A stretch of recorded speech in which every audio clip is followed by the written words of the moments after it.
Hello and welcome. My name is Marie Henderson. I will be the host for this session, Fostering Belonging in the UAGC New Faculty Experience. By joining us today, you acknowledge that this session is being recorded and will be shared with TLC-related materials. Microphones will be muted for this presentation, but we encourage you to post questions and comments in the chat. Also, we have enabled live transcription. If you would like to use it, click the Show Captions button at the bottom of your Zoom window. Now, I am pleased to introduce you to our panel chair for this session, Mr. Paul Schultz. Marie, thank you so much. And we are excited to be able to present Fostering Belonging in the UAGC New Faculty Experience Program. And this is really something that we as a panel, and we're going to move on to that panel picture here. The Faculty Affairs Development Team is responsible for really all of the training that takes place for our new faculty. And it's called the NFE, the New Faculty Experience. And I'm excited to be with this team, and then also Dr. Joan Burkhardt.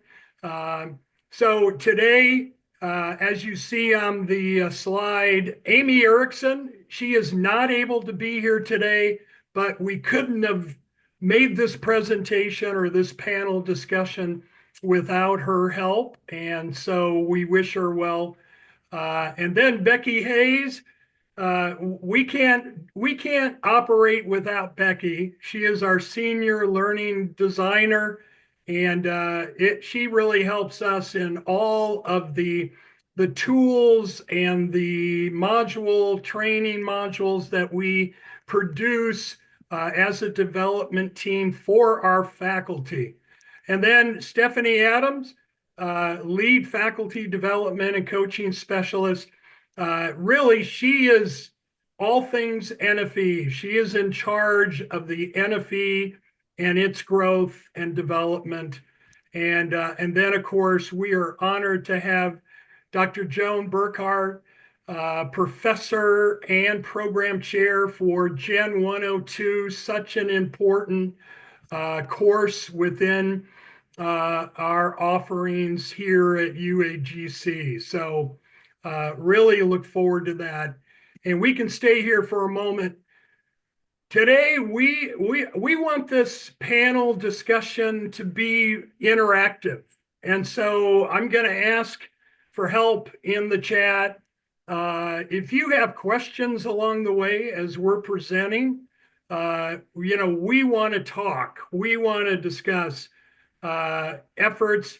Our effort with the NFE is to create a community and a belonging during this unique 2-week onboarding process known as the New Faculty Experience. We also really want to see how the new faculty can be introduced to our university, and especially to the culture of care. And so part of that is in, really reaching out to these new faculty with daily communication from an assigned faculty coach so that they can receive an introduction to our university and to our faculty family through that communication. And that's going to be a big part of our panel discussion today. We'll also share strategies used to encourage belonging. We continue to think deeply about how we can make new faculty more quickly feel like they are all in with UAGC and being a part of this unique family. And so we're going to talk about those strategies today. And then even finally here, we are also honored to have Dr. Joan Burkhardt, who went through the NFE in 2021 it, how has that time gone by, Joan? So we're excited for her to be able to come and share tips for making faculty feel welcomed and connected.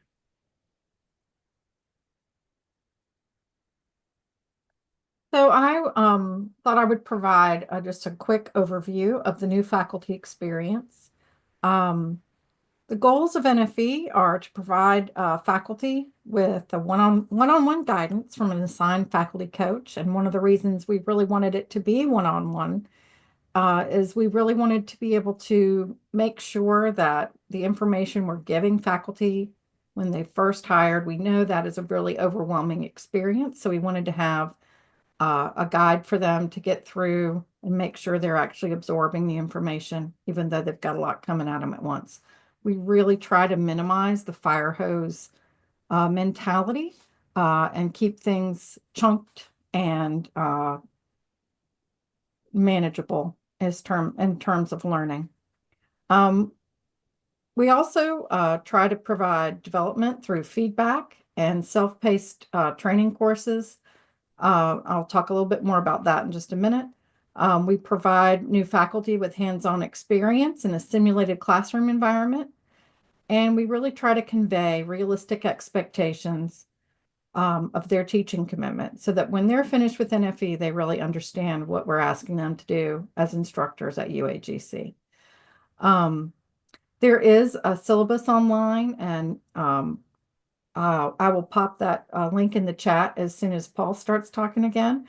But for right now, I will pay attention to what I'm saying because we don't want anything crazy to happen. Okay. So the new faculty experience is a two-phased program. Phase one consists of some HR tasks that are assigned through HR, and then some modules that we have produced in-house. Everyone takes the standard NFE module, and then there may also be some supplemental modules. For example, Joan's program, Gen 102, they have a supplemental course. Gen 101 has a supplemental course. Gen 103 has one. And then we have sometimes doctoral faculty will have extra training just to make sure they know what they're going to be doing. And once we've given people kind of the background and some walkthroughs, phase two, they actually go into a simulated course with their coach and participate in a simulated course with 4 sample students. The courses are specialized to program, to align with programs at a minimum. Some are actual course alignments and are a little more specific to that. And Paul mentioned the culture of care, and that is definitely something that we have really made an effort to incorporate into the new faculty experience.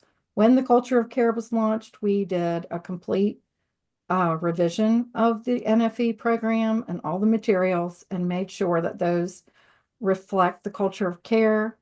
We actually have participants complete a separate module on the culture of care. It is adapted from the training that all our faculty did when the initiative was launched. Our coaches consciously model the culture of care in their feedback to all our participants, and they also provide specific feedback to the participants on whether their feedback to our sample students reflects the way we want them to treat our students in a live classroom. So we hope that that kind of gives them an idea of, well, no, it doesn't kind of. It gives them an idea of our culture here at UAGC. We really try to make that an emphasis. And we hope that makes them feel a certain sense of belonging. There's nothing worse than coming into a new job, feeling like you don't know what you need to do, who you need to talk to. We really make an effort to not only provide technical how-to information, but also cultural information on our institution and providing resources and people that new faculty can talk to when they have a question, when they hit a bump, and that's something we've really emphasized. So I'm going to turn it over to Paul. Talk about the coaching process, because I left out a lot. Yeah, well, I wish that we could show you, in the future, but it would be great if we could show you what the NFE, simulated course looks like, because Becky was such a huge part of that, along with Kate Johnson, our manager, and many others who have really joined in to develop this 2-week training. And so in kind of diving a little deeper into the coaching process, the new instructors come into the new faculty experience, and they are assigned a coach. And, as a coach, I can have anywhere up to 1 new faculty or 10. And so, but we are really engaging with that prospective faculty member daily, providing, frequent opportunities for us to foster a deeper relationship with them and encourage, like I had mentioned earlier, a sense of belonging to UAGC. And we want them, we know many of our new faculty are teaching at other organizations, but we want them to know that we care. We want them to feel right away a sense of belonging to this university. And then we spend quite a bit of time of contacting our prospective faculty, and it begins with an introductory email outlining the various expectations of the 2-week NFE process. The email seeks to really welcome them. It demonstrates our excitement to have them come on board, and then it also clearly defines, in a precise instruction, and helps guide the faculty through the experience. Emails are personalized and offer contact information so that they feel, like they can connect with us, immediately for assistance during the 2 weeks. In addition to this first, email, faculty coaches also call new faculty to verify that they have received our introductory email and to personalize the onboarding process. This is something that we, recently within this year added to this process. And during this phone call, we are able to answer any initial questions that they may have and really make a personal connection. Because, email can be, not as personal in terms of connecting the university and the faculty coach to this new faculty member. Then, as we move on, in the first week, as Becky had mentioned, it's comprised of HR tasks.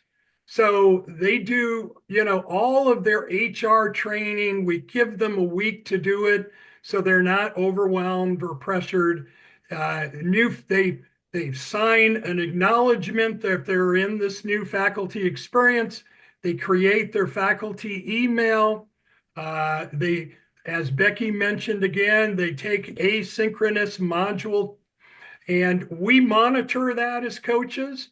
And we just make sure that during week 1 that they can complete all of the HR tasks necessary for them to then move on to the week 2 experience.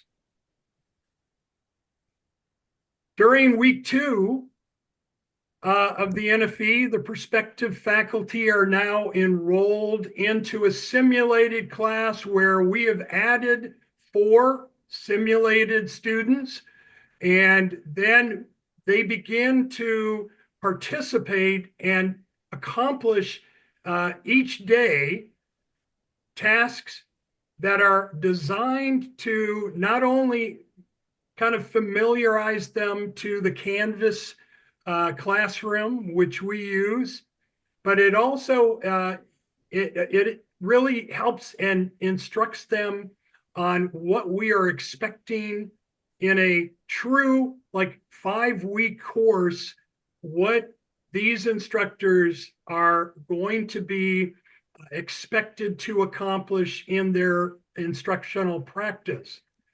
The simulated classroom was, designed to provide all information necessary for them to navigate and complete the assigned Canvas tasks. However, as a coach, we remain available for questions and correspond daily with the prospective faculty. And one of the things we wanted to share even in this panel presentation is that the daily communication, there's a purpose for that.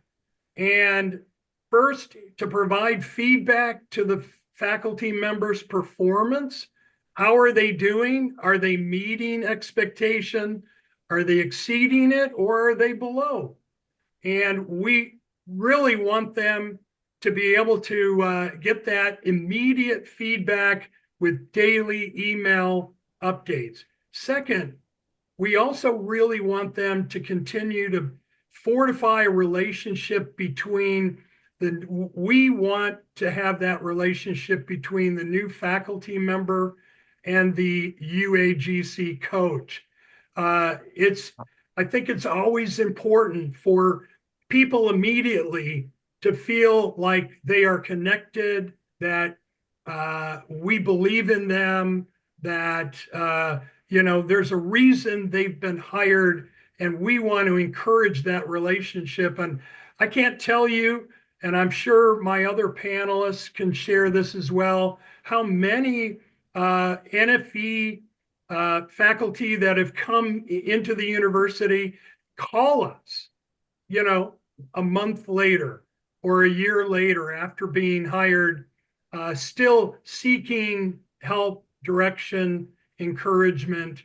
And so that's an important part of this whole communication piece belonging to this UAGC family. Even when a faculty member's performance isn't up to our stated expectations, we as coaches remain encouraging and positive, and we try to build and often are able to help kind of raise their understanding and their, the completing the tasks as we're asking them to do. We do this again to build on that relationship with that faculty member and make them feel a part of this community.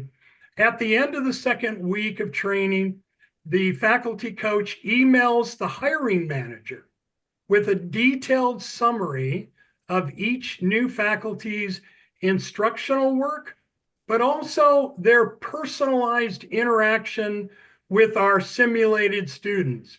And I know that sounds, that sounds weird in some ways, but we give them opportunities to show their culture of care, their desire to make that student, even though simulated, to make them feel like they are a part and cared about in that course. And so after those emails go out, then there is a decision. The hiring full-time faculty manager then decides to either move forward or not with each new faculty. And so I want to turn it over to Stephanie to talk a little bit more about how we interact with these new faculty, experienced faculty.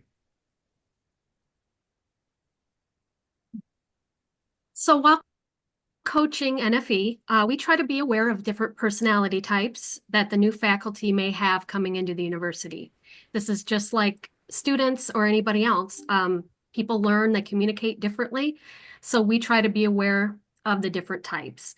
Now, I know you guys probably know all about these types, but I'm just going to go through them briefly so we know exactly what we're talking about when we say these words. These are definitions from the dictionary, from Merriam-Webster, so they're pretty basic. Introvert, a typically reserved or quiet person who tends to be introspective, enjoys spending time alone, and gains energy through solitude and quiet. Extrovert, a typically gregarious and unreserved person who enjoys and seeks out social interaction. And one of the newer ones that was added, ambivert, which is a person having characteristics of both types. Now, I bet if I did a poll, a lot of people would say they're ambiverts because I've done these presentations before, and a lot of people say ambivert. And some of that might be that introversion is often correlated with shyness, and that's not always true. Introverted people are not always shy. Shy people have like really negative reactions and anxiety to social interactions, like more than usual. Introverts usually, I mean, most of the time, like people, and like social interaction, they just like to pick when they have it. They don't like it forced on them. So just remember, if someone's an introvert, doesn't mean they're shy, because I'm a textbook introvert, so I can identify with a lot of the introverted things, and I'm not shy once you get to know me. Once I trust you and kind of feel comfortable, then you probably want me to shut up. So it's not always shyness with introversion. The most important thing to remember, I think, about these personality types is when they're drained, what gives them energy. So when introverts are around a lot of people, they feel drained and they need to be alone to energize. Where extroverts, when they're alone a lot, they feel like they're drained and they need to be around other people to energize. So kind of think about what you need. I mean, what you like, and when your energy level's down, what you need to energize yourself or whatever. Go ahead and go to the next slide. So in NFE, we often realize in the working world that introverts often get overlooked. They get forgotten or overlooked because they don't have the loudest voice. And oftentimes they may not speak up when a lot of people are speaking up. So in NFE, we want to make sure that these people that are like that are reached, or that, more importantly, they feel belonging in the university and NFE. So here are the things that I kind of noticed and identified and researched about introverts and how they like to do things. So a lot of the time in a new orientation or employment or any kind of meeting where people don't know each other, the first thing people want to do is say, let's have everybody get together and introduce ourselves and tell you about ourselves, and maybe an icebreaker, things like that. It's easy. I mean, that's what you would think you would do, right? But forcing introverts to be social is not always positive. Sometimes they think, well, if they do it enough, they'll feel comfortable, or, you got to open them up or anything. But anything forced on them is not always positive for introverts. They usually kind of feel like, ooh, I don't want to do this, and they kind of turn off. So making introverts share private information that they're not ready to share is not always beneficial. We don't do that in NFE. We don't have any kind of meeting where everybody's together. What I think we want to incorporate, maybe if we don't have that, is to have like a chat, and we're trying to do this in teams, where when an NFE starts, all the instructors in it can go into teams and converse there.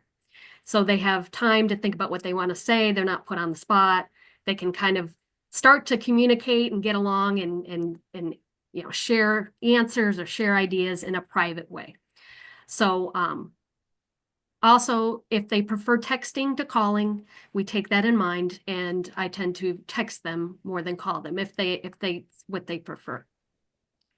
Now, another thing introverts, probably everybody likes, but introverts in particular, like clear communication.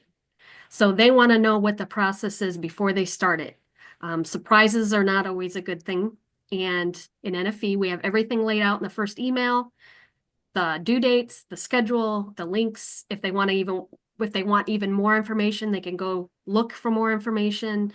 There's also an acknowledgement up front that we give them that says, if you don't pass this 2-week program, it's going to affect your employment with UAGC. It's contingent with your employment. So they know right away before they start the process that if they don't do well, then they may not be employed here anymore.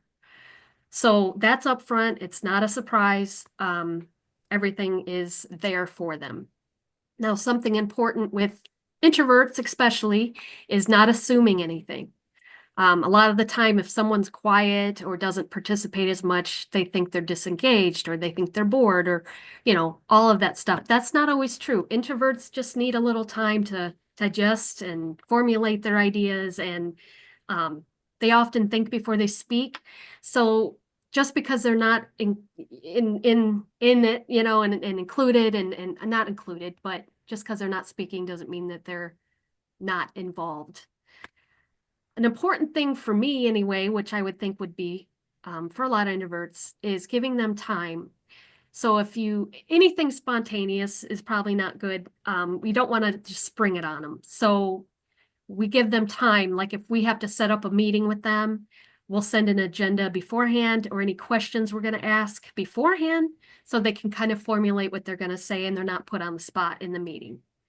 One important thing for me anyway is being sincere and not fake. A lot of introverts can sense fakeness, or they can sense like fake fun kind of things. And we don't try to do that. Now, what I do when I'm coaching, when I look at their instructor profile, I'll see like hobbies they have, or I'll see like something they like to do, things like that. So when I communicate with them by email or whatever, I'll mention that. Like if they say, I like cycling, I like cycling, so I'll bring that up. I'll be like, oh, I see you like cycling. What kind of bike do you have? Or have you been on any cool trips or any good rides lately? And I try to bring them out that way because that's something they may enjoy talking about, and it's not small talk. So it's okay to do that. Probably anybody likes that, but that's one thing I've noticed with introverted personalities. If you can pick something they actually want to talk about, they'll probably talk about it more. So just a suggestion if you guys ever need to do that kind of thing. Providing resources is important for everyone, but mostly for introverts because, like I said, they need to digest on their own time, and they will always have the resources. Now, they'll have, during and after NFE, they have learning modules they can go back into. They have the simulated course that's always there for them. Our feedback emails, that contains tons of information. Faculty help, links to a lot of other things, tips and tricks that we've come up with that they can go back and look at, all that kind of stuff. So it's really important to have all the resources at their feet, so to speak. And the last thing is feedback channels. It's important to have ways to give feedback that isn't like confrontational or face-to-face. And so we have, our emails, and then we have a survey that we send right after NFE that they can participate in and give us their feedback. And then we have a survey 6 months later that they can take that kind of asks kind of the same things, but also, what have you used from NFE 6 months from now, suggestions, all that kind of stuff that they can share with us that isn't like in their face kind of things. So my point is, we remember in the new faculty experience that people are different and they have different styles and things like that. So it's important to kind of gauge and see that kind of thing because people may learn differently. And remember, they're not unfriendly. They're not hard to get to know. They can be leaders. There's a lot of leaders that you would never expect that are introverts. Like I know the singer Prince, he used to be a big introvert. And you wouldn't think so looking on stage, but, he was. So just remember that they're important too. Don't overlook them just because they're not the loudest voice. And we don't do that in NFE either. So I'll turn it over to, I believe, Joan, for her personal experience with NFE. Well, thank you. I don't know if I'm staying on this slide or going to another slide. Excuse me. Well, that's my personal experience. Oh, wait. So yes, I'm Joan Burkhardt, and I have gone through the NFE, as Paul said, in 2021. And the interesting thing, as I think back now, was my arrogance in starting that process, because I have been teaching my entire adult life. And I had 11 years experience as an online professor in both, and I came into it as an online certified e-learning instructor, in Blackboard and in Canvas. So I'll tell you what, I knew how to do this, right? Well, so I started NFE, and what I quickly realized was it's not just about knowing how to be an online instructor. It's about knowing how to be an online instructor here. And that was a really enlightening experience for me, how seriously this team takes not just teaching you how to navigate the tools and navigate all the different functions that Canvas has, but recognizing that just as I am a unique learner in this experience, that the students we serve at UAGC are a very unique population of students that require a very unique approach. And that's the thing that I gained right away, was realizing that there has to be a degree of intentionality with, first of all, tracking students individually. And my classes have upwards of 40 students in a class. However, if I say yes to teach a class, I have to be ready to know that these learners are going to need certain things. So don't say yes if you aren't willing to do that. So it takes a high degree of commitment. It is not uncommon for me to have the majority of students in any given class be first generation high school grads. In my past life, it was first generation college students, first generation high school grads, formerly incarcerated,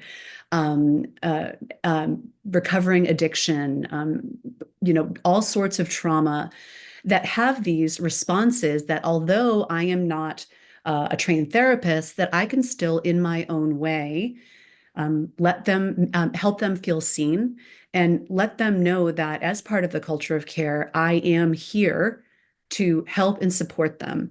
And that's what NFE did for me, was by modeling the experience, by modeling rather the interactions on the giving me feedback on my assignments. It was clear to me what they expected me to give my students. So that was really great. Another element that I really enjoyed, first of all, I will say this before I continue. I didn't realize Canvas looks different depending on the university you're in. So the university I came from, I said, oh, I know Canvas. But here, Canvas has different functionalities, and that some of them we don't have that my prior university did, but we have a lot of great functions that my prior one didn't. So it's learning how to use the technical, structural aspect of it. But it's also letting me know that there is a reason why we don't just respond to students on the discussion board, but that we do it at least over the course of 3 days. That sounds minor, right? But as Paul and as Stephanie and Becky were saying, it's about consistency. It's about making the phone calls. It's about reaching them in the everyday to let them know I am a consistent presence that you can count on. And that's what my coaches did for me. They modeled that. And so I knew if they're modeling it, I'm sharp enough to know that that's probably something they're going to want me to do, right? But they also explicited it in case I wasn't that sharp. But so it was really a big learning curve, I will say, because coming into this with that arrogance of feeling so confident, to realize, wow, how dare I think that this is a cookie cutter thing? And thinking I could do this everywhere because I'm an online certified instructor, when in reality, it is so much more deeply nuanced than that. And again, I can't stress this enough, especially here at UAGC.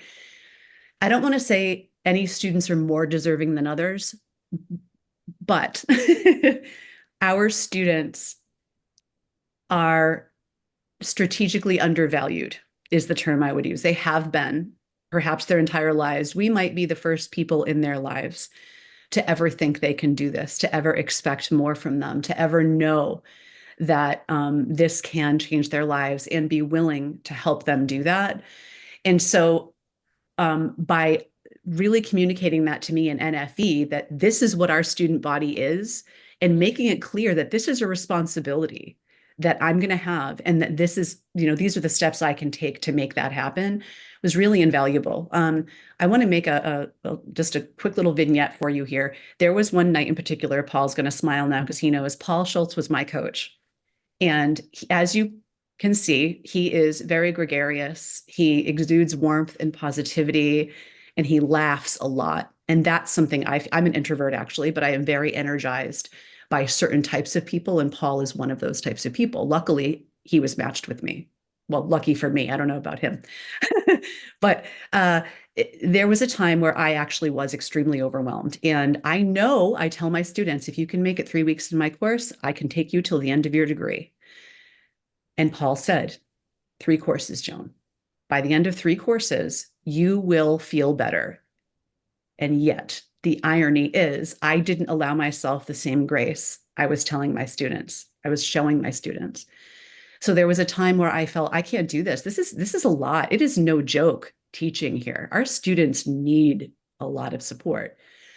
And it's a heavy course load too. It's course after course after course. So I said, I don't think I can do this. And I actually asked Paul if we could speak. That man talked me off a ledge in ways that I cannot express to you. And I mean this sincerely. He's a man I would lie down in traffic for. I am still here teaching at UAGC because of that phone call. One outreach, one. And I think of that often, how he used humor. He used his own experience as an instructor here. He was extremely honest in sharing his own struggles and how we overcame them, while not minimizing or invalidating the very real experience I was going through at that time. And he gave me exactly what I needed at that moment of time to persist and to thrive here. So thank you, Paul. And I remember that because that's something now I think of, that one phone call and that one interaction could mean that same difference to every single one of the students that I have in my classroom. So again, I would describe that whole NFE experience as welcoming and integrating me into the culture of UAGC. Fast forward now, I won't go on for long, I promise. Now that I am a program chair, Stephanie Adams is the person that I work with the most. She is the one who, when we hire new faculty for our team, she coaches them through and provides a lot of feedback for me at the end, as she mentioned, where I get a report essentially saying, this is what I saw. These are some areas that they could maybe improve upon. These are areas where they really shine. These are some pain points, etc. And the great part about that is we have a great relationship where I view us and this team, our program chairs in this team, as really a team working together to not just make sure that we're hiring the faculty our students deserve, but if I have a faculty who would benefit from certain coaching points, I can then take the torch, right? And sort of coach them through the next couple of courses so that they feel that support and they feel that welcoming and that warmth that I was shown. However, there have been 1, maybe 2 very rare cases where we actually made the decision not to hire a faculty member. And I'll tell you why. This is not because I view anyone as not coachable. This is not because this team views anyone as not coachable. But the way to view NFE and the way it is presented now, a change I think they've made to it, is that this is part of your, not necessarily your interview process, but kind of. It's like a training period for you to put your best foot forward. They are willing to go every minute of the day to show you how to navigate the classroom, how to do this, how to do all the nuts and bolts of it. But you still have to do it on time. And if you're not being timely during NFE, if you're not being responsive during NFE, our students deserve timeliness and they deserve responsiveness. So if you're not doing that during NFE, you're probably not going to do that during the class. And it's making that decision that our students deserve better. So that partnership with this team is so important, and making sure that we hire really first-class faculty to give our students the experiences they deserve.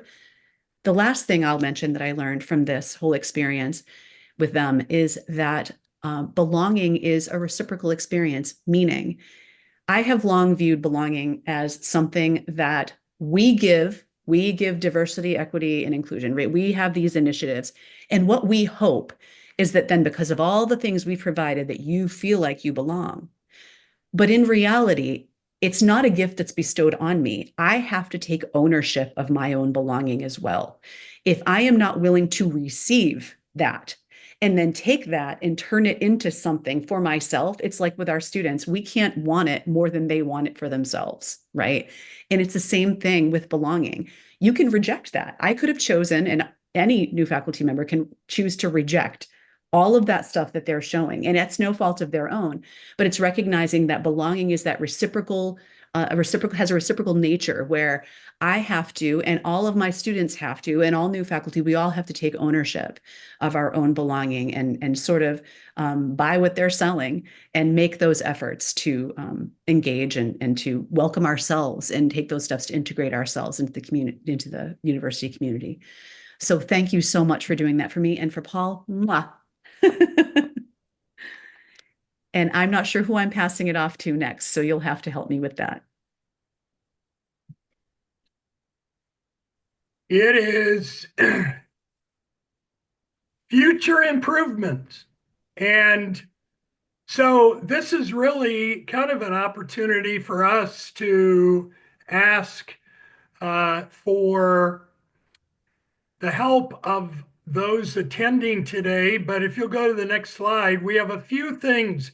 So in light of the fact that we are integrating with the University of Arizona, we will continue to seek further improvements in the new faculty experience program.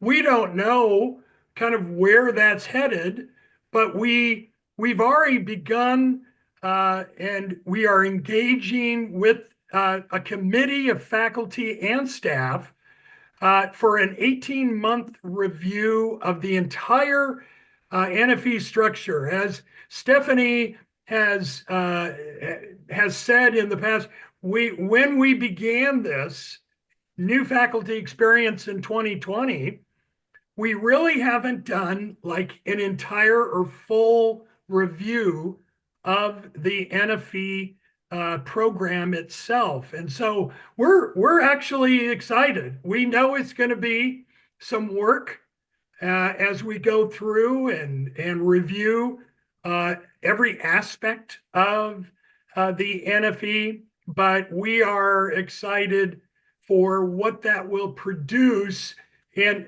helping new faculty even more in the future feel like they belong, and that the process of onboarding is very smooth, very encouraging, just as Joan even spoke about, and that we can really help in the future help this to be an award-winning onboarding experience. I can't tell you how many other new faculty that came through this program have said, this is an amazing program. I'm not trying to toot my horn, but I'm just saying that we provide a deeper level of initial training so that when they get in their first course, we pass them on to consultants who then carry on that support work. And so it's really us learning how to integrate from HR to coaches to consultants to hiring managers and their program faculty. So that's really, ultimately our goal is to provide, such a seamless handoff protocol that faculty at the end of it will feel like, oh, I already belong. I already feel supported. And when a faculty member comes into the university like that, they are then able to take that same thought process and go, I need to provide that type of belonging and support for each of my students in each of my courses. And I can't tell you, I've been doing research on what helps students retain in their first year. Number one, their instructor, their professor if that professor makes them feel like they belong, they're cared for, then they will persist. And so that's really our goal and aim. And Stephanie, Stephanie really is the lead on this. Anything else you want to add? think you covered a lot of it. Again, yeah, we're going to go through our whole process and audit everything, and hopefully it'll be just as good as it is now. It should be better. But one thing I mentioned before that we do want to do is try to get a way for the instructors in NFE to communicate with each other during Yeah. the time. We're still figuring that out with teams and all that, but that might be something also to help belonging if they start talking to others like right away. Yeah. Other than that, I think, Paul, yeah, I think you covered most of it. All right. Well, and there's so much more, and we would love feedback from even the, participants here. Do we have, 15 minutes? I would love to, Marie, you can help out here too, to open it up for any questions, comments. Don't be shy. Don't be an introvert. Hey, they're not always shy. Oh, that's right. They're I'm sorry. formulating their ideas right I now. need to go back and review your slides. I'm It's pretty okay. sure.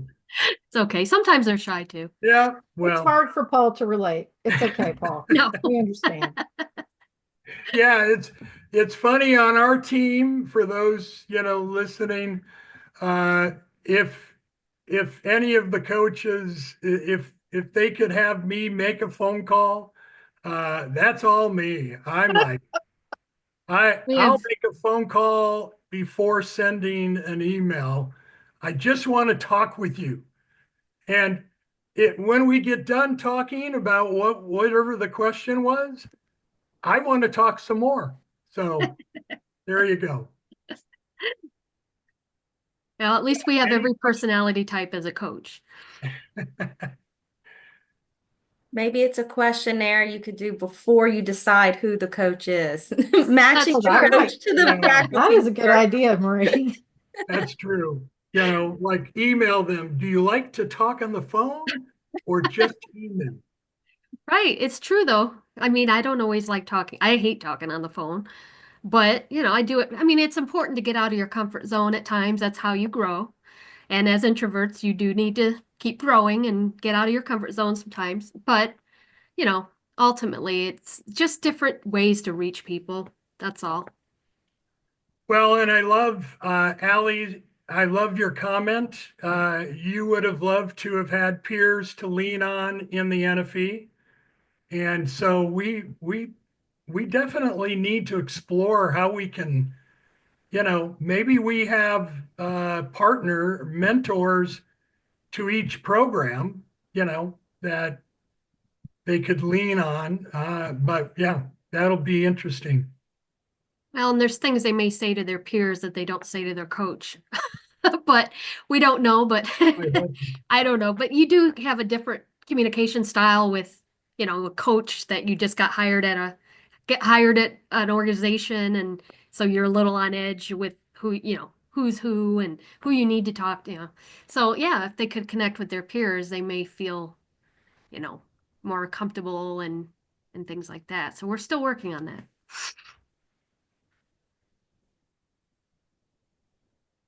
Wow, Mallory. Bringing in research. Interesting, isn't it? Yeah, I would love that. Managers too. I mean, Yeah. managers should kind of see who their employees are and how to reach them. And Yeah, I know like me and Haley have had multiple conversations because I'm an introvert. Yeah. And so it's like, yeah, we often talk about like how I learn best and how I interact best and those types of things. So well, and in team meetings, sometimes it might be good for a manager to ask the more introverted people one-on-one after the meetings, like, Mhm. oh, what did you think about this or that? And not in the Yeah. meeting. Well, and we've talked about like, a lot of introverts, like they need time to like kind of marinate on their Mhm. ideas. Like I'm not one to like just sprout out like what my ideas are. Like I need some time to Yeah. like think about it and Yeah, that sort of thing. So And I I think get you. that provides a certain provides opportunities for modeling, which is something Joan mentioned a couple of times, and that is definitely something we have done very intentionally in the NFE.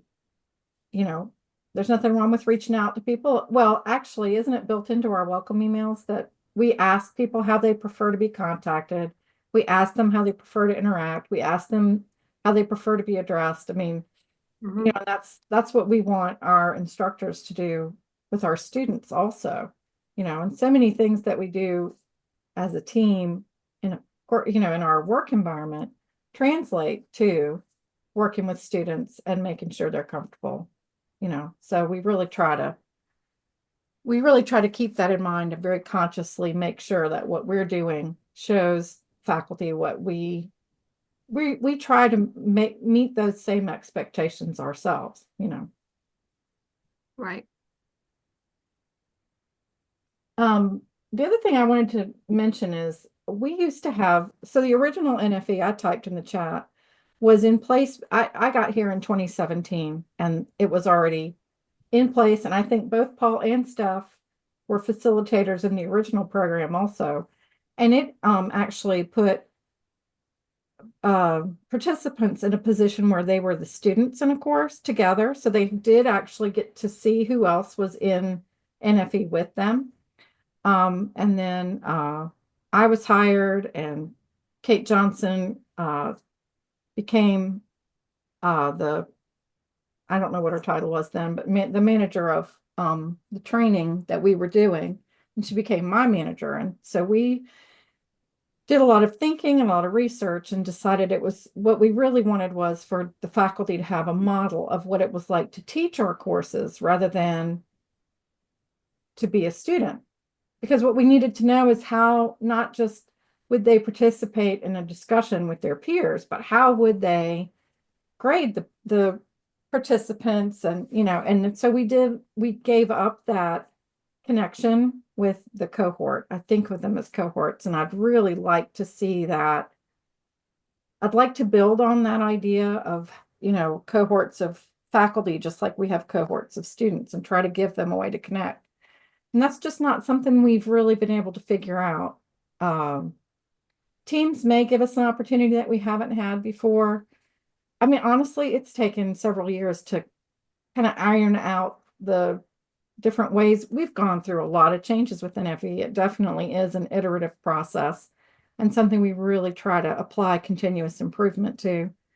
So it's taken a little while to kind of stabilize the courses, honestly. I mean, someday I'll do a mind map of all the things that have happened. But you know, I'd love to see that be our next iteration is you know, something that allows the faculty to lean on each other. And we've talked about faculty mentoring and all kinds of things that we'd love to see happen. So, you know, it's really, to us, it's really exciting. I mean, uh, I think I can safely say that the people on our team actually really love supporting new faculty and supporting faculty in general. And this is something that we really all feel very strongly about and really enjoy. So, One Yeah. thing that we get in our survey a lot after NFE is that they've taught in other organizations and no organization has reached out like we have and been there for them during onboarding, which helps the belonging aspect too, because I feel like, oh, they're noticed, you know, they got help, they got someone they can reach out to, which is the coach at any time. And I don't know other organizations, but a lot of the time it sounds like they don't have that. They're just kind of thrown into it. So that's one thing we've heard, that I've never had this kind of onboarding process before, but it's really, really, really helpful. Because not only that, you get to practice or kind of show what you can do in the course, and then like Joan said, it's UAGC, it's not anywhere else. So we can kind of coach you how, you know, the university likes it before you get in the live course. So anyway, I just wanted to bring that up because I think that does help the belonging aspect too, because they Yeah. don't feel like they're so alone. Well, that's Hey, Marie asks a question, and also Don has a comment as well. But How can people get involved in helping you with the self-study to develop a new training if they are interested? There is a new hire onboarding committee that we have that's part of faculty affairs. So I'm not sure because Kate has more on that, but I think anyone can join. But I have to check on that. So if you are interested in that and being more involved in NFE or anything like that, I'm going to put my email in the chat and go ahead and email me and I will let you know what you can do. Good question. Great. And introverts can appear to be extroverts if you put yourself out there, speaking from experience. It just takes us more effort than the average person. I suspect those who know me have an idea. I am really an introvert. So if we can get new faculty engaged right away and gel with their new NFE peers, that sets the stage for their future with UAGC. And couldn't have agreed more, Don. So excellent point. One thing I found when I mentioned that I came here as a online certified e-learning instructor, it's just the funniest title, isn't it? It's just so funny. It's one of those credentials that you get. You're like, okay, that in a bag of flour gets me half a cake. But the trainings I had had in the past at the other university where I taught, it was all nuts and bolts. It was, this is Canvas, this is how you grade, this is how you manipulate the grade. And all of that is extremely useful and really did inform my teaching well here because I already had that nailed down. So I will say that I had the benefit of coming to this already feeling incredibly comfortable with Canvas, which then allowed me to engage more deeply with the other aspect, with the, I could focus on getting to know what our specific student population is, what our faculty are like, so I think that honestly did give me an advantage when I talk about my experience. I imagine someone coming here who isn't familiar with Canvas or who doesn't, have that background with the nuts and bolts, the mechanics of it, would be at a little bit of a disadvantage.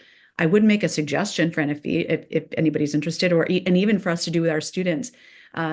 Jen Robinson and I, who is a wonderful faculty member in School of General Studies, did a book study on a book, and I put the link in the chat, called From Burnout to Belonging, Discovering the 5 Microcultures That Will Lead You to a Low-Stress Workplace. I'm not normally into books like that, if I'm being totally candid. However, this one was really, really good, and it's a short, easy read. And we talked about one of the 5 types each time we met. And the reason I share this is because it would have been really cool in NFE just as a talking point. And I can see myself now actually asking my students this too. Of these 5 microcultures, where do you see yourself landing? For example, one of them is the island. And that actually is me. I know everyone that knows me thinks I'm an extrovert, and I am extremely social. However, I will tell you that after this presentation, I'm going to have a cup of tea and feel like I've been run over by a train. And it's not that I didn't enjoy it. I love it. I love doing this, but it takes a lot out of me. So I do need that time to recharge. But so I have, luckily, the perfect department chair, Allie Reef, who comes to us and says, what do you need? What style how do you want me to be? Do you want me more hands-off? Do you want me more That's a good leader who asks you what you need, right? And so what I need is just to be given time to put my head down, do my work. And if I have a question, I will ask you. And it's not that I don't want to talk to you. It's just that I want to get, for 6 hours, go down a rabbit hole, get neck deep in the work. Another one is, so there's the island, there's the Swiss watch. That's another metaphor for one of the 5 microcultures. And I think my husband is German. So I think about that. That's the Swiss watch guy, right? Things need to be done at a certain time, a little bit more rigid, all these things. But if you asked maybe, if that had been asked in NFE, what a great way to engage all the new faculty and engage the team in talking about what kind of microculture do they work best in, and what kind of leadership might you like, and then what kind of leader might you like to be, so that they can then translate that into working with their students and ask their students, are you an island? Are you a Swiss watch? How do you view you? And it's getting them to think more critically about those types of concepts and really illuminating the fact that we are all unique and as Stephanie said, taking that introvert extrovert thing to another level with that. It was just such a great little book study that I did, and it was very impactful. Thank you. Well, I want to thank Paul, Becky, Joan, Stephanie, and Amy for her support in this presentation as well, and the audience for their participation today. And Joan, thank you so much for sharing more information about that book. I've learned a lot today, and I look forward to hearing more about the new NFE training as it is developed and evolves. And don't forget to complete the survey I've popped into the chat. And thank you everyone for joining TLC.